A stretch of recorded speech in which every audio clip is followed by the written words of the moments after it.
Çünki imanlı olan bir övlad avtomatik olaraq namus anlayışını başa düşür. Başqasının namusuna göz dikmək olmaz. Başqasının malına gözünü dikmə.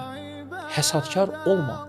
Başqasına iftira atma. Bəli. Başqasının qeybətini Ki, etmə. valideynlərin evləri övladlar üçün ilk məktəbdir. Bəli. Valideynlərin davranışı isə onlar üçün ilk dərslərdir. Biz övladlarımızı hər yaşda deyək ki, tibbi olaraq bu yaşda bu peyvənd vurulmalıdır, bu peyvənd vurulmalıdır ki, xəstəlik olmasın. Amma biz onun mənəvi tərəfini, əxlaqi tərəfini heç düşünmürük. Bir valideynin üzünü ağ etmək cəmiyyətdə bir övladın öz layiqli yerini tutmağa çalışması. Bizim övladlarımız qazanclarımızdan daha dəyərlidir.